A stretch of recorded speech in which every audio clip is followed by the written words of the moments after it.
Hi friends, നമ്മുടെ 3 star ഫാമിലിയിലേക്ക് എല്ലാവർക്കും സ്വാഗതം. അപ്പോൾ നമ്മൾ ചെറിയൊരു വീഡിയോ ആയിട്ടാണ് വന്നിരിക്കുന്നത്. അപ്പോൾ നമ്മളെ കോഴികൾക്കൊക്കെ ഉണ്ടാവുന്ന കോഴികൾക്ക് വേണ്ട നമ്മളെ കോഴി കുഞ്ഞുങ്ങൾക്കാണല്ലോ പെട്ടെന്ന് അസുഖങ്ങളൊക്കെ വരുന്നത്.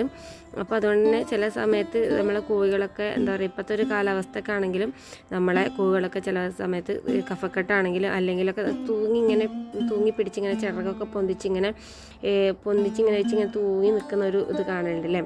അപ്പോൾ നമ്മളെ കോഴികൾക്ക് കഫക്കെട്ട് ഉള്ള സമയത്ത് നമ്മൾ മരുന്ന് കൊടുത്തിട്ടുണ്ടായിരുന്നു. എന്നിട്ടും ഒരു മാറ്റവും കാണാത്തത് കൊണ്ടാണ് നമ്മൾ ഈ ഒരു ടെട്രാസൈക്കിളിൻ്റെ ഈ ഒരു ആൻറ്റിബയോട്ടിക് നമ്മൾ കോഴികൾക്ക് കൊടുക്കാൻ തീരുമാനിച്ചത് കേട്ടോ. അപ്പോൾ ഇത് നമ്മൾ വെറ്റിനറി ഹോസ്പിറ്റലിൽ നിന്നൊക്കെ കിട്ടുന്നതാണ്. അപ്പോൾ നമ്മൾ വെറ്റിനറി ഹോസ്പിറ്റലിൻ്റെ അടുത്ത് തന്നെ ആയിട്ടുള്ള മെഡിക്കൽ ഷോപ്പിൽ നിന്ന് കിട്ടിയതാണ് കേട്ടോ ഈ ഒരു മെഡിസിന്. അപ്പോൾ ഇത് ഞാൻ ഇതുവരെ നമ്മളെ കോഴികൾക്ക് ഇതുവരെ ഞാൻ കൊടുത്തിട്ടുണ്ടായിരുന്നില്ല. പക്ഷേ ഇത് നമ്മൾ മെഡിക്കൽ ഷോപ്പിൽ പോയി ചോദിച്ചപ്പോൾ അവർ തന്നതാണ് കേട്ടോ ഈ ഒരു മരുന്ന്. അപ്പോൾ ഇതുവരെ കൊടുക്കാത്തതുകൊണ്ട് തന്നെ എനിക്ക് വലിയ എന്താ പറയുക ഒരു വിശ്വാസമൊന്നും ഇല്ലായിരുന്നു. പക്ഷേ ഇത് കൊണ്ടുവന്നപ്പോൾ ഞാൻ യൂട്യൂബിലൊന്നും നോക്കിയില്ല. പക്ഷേ ഇത് കോഴികൾക്ക് ഞാൻ അവർ പറഞ്ഞ പോലെ അളവും കാര്യങ്ങളൊക്കെ കറക്റ്റ് ചെയ്ത് കൊടുത്ത് നമ്മൾ ഒരു ദിവസം 2 പ്രാവശ്യമാക്കി ഞാൻ കൊടുത്തു. പക്ഷെ നല്ല മാറ്റം ഉണ്ടായിരുന്നു കേട്ടോ. നമ്മൾ കോഴികൾക്കൊന്നും ഞാൻ പറഞ്ഞ വലിയ കോഴികൾക്കൊന്നും അസുഖങ്ങൾ വരില്ല.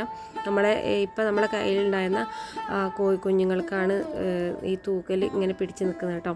അപ്പോൾ നമുക്ക് നല്ലൊരു നമ്മൾ ആ കോഴിക്കുഞ്ഞുങ്ങൾ കണ്ടിട്ടുണ്ടായിരുന്നു. കഫക്കെട്ടിൻ്റെ മരുന്ന് കൊടുത്ത് കഫക്കെട്ടൊക്കെ മാറിക്കഴിഞ്ഞിട്ടും ഈ ഒരു തൂങ്ങി പിടിച്ച് നിൽക്കുന്ന ഒരു ഉഷാറില്ലാത്തൊരിതായിരുന്നു കേട്ടോ. ഈ ഒരു മരുന്ന് ഞാൻ വെള്ളത്തിൽ കലക്കി കൊടുത്ത് നമുക്ക് നല്ലൊരു റിസൾട്ട് കിട്ടിയിട്ടുണ്ടായിരുന്നു കേട്ടോ. അപ്പോൾ ഈ ടെട്രാസൈക്കിളിൻ്റെ ഈ ഒരു ആൻറ്റിബയോട്ടിക് നമ്മൾ ആദ്യമായിട്ട് കൊടുക്കുന്നതുകൊണ്ട് തന്നെ നമുക്കൊരു മിസ്റ്റേക്കും കാര്യങ്ങളൊക്കെ ഉണ്ടാവും, കുറഞ്ഞു കൂടി പോകുന്നുള്ള. അപ്പോൾ അതൊന്നും വേണ്ട. അപ്പോൾ നമ്മൾ ഇതേപോലെ ചെറിയ സ്പൂണായിട്ട് എടുത്തിരിക്കുന്നത് ഞാൻ ഒരു 1/4 ടീസ്പൂൺ അത്രയും ഉണ്ടാവുമായിരിക്കും കേട്ടോ. അപ്പോൾ 1 ലിറ്റർ വെള്ളത്തിലാണ് ഞാൻ കലക്കി കൊടുക്കുന്നത് കേട്ടോ. അപ്പോൾ ഇതാക്കുന്നത് ഒരു യെല്ലോ കളറിലാണ് ഉള്ളത്. അപ്പോൾ നമ്മൾ ഇത് 1 ലിറ്റർ വെള്ളത്തിലാണ് ഞാൻ ഇത് കലക്കി കൊടുക്കുന്നത് കേട്ടോ. പിന്നെ ഇതിൻ്റെ ഒരു പാക്കറ്റിൽ തന്നെ എല്ലാം എഴുതിയിട്ടുണ്ട്. അപ്പോൾ ഒരുപാട് ഡീറ്റെയിലും കാര്യങ്ങളായിട്ടൊന്നും എനിക്കറിയില്ല. ഇത് ഞാൻ ആദ്യമായിട്ട് നമ്മുടെ കോഴികൾക്ക് യൂസ് ചെയ്യുന്നത് കൊണ്ട് തന്നെ നമുക്ക് റിസൾട്ട് കിട്ടിയിട്ടുണ്ട്. നന്നായിട്ട് എന്താ പറയുക റിസൾട്ട് കിട്ടിയ ഒരു സാധനം. അപ്പോൾ അതുകൊണ്ട് ഞാൻ ഈ ഒരു വീഡിയോ ചെയ്യാമല്ലോ എന്ന് മാത്രം വിചാരിച്ചിട്ടോ. അപ്പോൾ എല്ലാവർക്കും അറിയാം, കോഴിനെ വളർത്തുന്ന നമ്മൾ കോഴിക്ക് മരുന്നും കാര്യങ്ങളൊക്കെ കൊടുത്ത് നല്ലപോലെ വളർത്തുന്ന എല്ലാവർക്കും അറിയാം ഈ ടെട്രാസൈക്കിളിൻ്റെ ഒരു പൗഡർ എന്താണെന്നുള്ളതും ഈ ആൻറ്റിബയോട്ടിക് എങ്ങനെ ഉപയോഗിക്കുന്നതൊക്കെ അറിയാം. അപ്പം നമ്മൾ ഈ കോഴികൾക്ക് മാത്രമാണുള്ളത്, പ്രാവുകൾക്ക് മീനുകൾക്കൊക്കെ ഉപയോഗിക്കുന്നുണ്ട്. അപ്പോൾ നമ്മൾ വീട്ടിലൊക്കെ ഇതൊക്കെ സ്റ്റോക്ക് ചെയ്ത് വെക്കുക. ഇതേപോലത്തെ മരുന്ന് ഇതും കൂടി സ്റ്റോക്ക് ചെയ്ത് വെക്കുക. അപ്പോൾ നമ്മുടെ വീട്ടിൽ കോഴിക്കുഞ്ഞുങ്ങളൊക്കെ ഇതേപോലെ തൂങ്ങി നിന്ന് 2 ദിവസം കഴിയുമ്പോൾ അല്ലെങ്കിൽ 1 ദിവസം കഴിയുമ്പോൾ ചത്തുപോകും. അപ്പോൾ ഈ ഒരു എന്താ പറയുക ആൻറ്റിബയോട്ടിക് ഒന്ന് വാങ്ങി വെച്ചിട്ടൊന്ന് കൊടുത്ത് നോക്കാം. അപ്പോൾ എന്തെങ്കിലും റിസൾട്ട് കിട്ടുമെന്ന് നോക്കാം കേട്ടോ.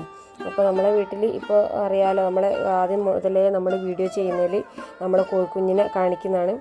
അപ്പോൾ നമ്മളെ കയ്യിലിപ്പോൾ ഉള്ള കോഴിക്കുഞ്ഞ് പറഞ്ഞാൽ ആ ഒരു കോഴിക്കുഞ്ഞുങ്ങളായിട്ടുള്ളത്. ബാക്കിയൊക്കെ ഒരുവിധമൊക്കെ തമ്മിൽ അങ്ങനെ കൊത്തിയിട്ടൊക്കെ ചത്തുപോയൊക്കെ ചെയ്തിട്ടുണ്ട്. അപ്പോൾ നമ്മളെ ഉള്ള കോഴിക്കുഞ്ഞുങ്ങളും കൂടി നമ്മൾ മരുന്ന് കൊടുക്കാതെ ഇരുന്നിട്ട് ചത്തു പോകണ്ടല്ലോ എന്ന് വിചാരിച്ചു കേട്ടോ. അപ്പോൾ നമ്മളെ കൊണ്ട് കഴിയുന്നത് എന്താ വെച്ചാൽ അവർക്ക് മരുന്നൊക്കെ വാങ്ങിക്കൊടുക്കാം. അപ്പോൾ എന്താ പറയുക ഈ ഒരു മരുന്ന് അത്രയും റിസൾട്ട് കിട്ടിയതുകൊണ്ടാണ് ഞാൻ ഈ ഒരു വീഡിയോ ആയിട്ട് വന്നത് കേട്ടോ. അപ്പോൾ ഇന്നത്തെ വീഡിയോ ഇഷ്ടമായെന്ന് വിചാരിക്കുന്നു. ഇന്നത്തെ വീഡിയോ ഇഷ്ടപ്പെട്ടാൽ ലൈക്ക് ചെയ്യുക, ഷെയർ ചെയ്യുക, അഭിപ്രായങ്ങളൊക്കെ കമൻറ്റ് ബോക്സിലൂടെ അറിയിക്കാം. പിന്നെ പുതുതായിട്ട് നമ്മളെ ചാനൽ ആരെയും കാണുന്നുണ്ടെങ്കിൽ ഒന്ന് സബ്സ്ക്രൈബ് ചെയ്ത് സപ്പോർട്ട് ചെയ്യാൻ മറക്കരുത്.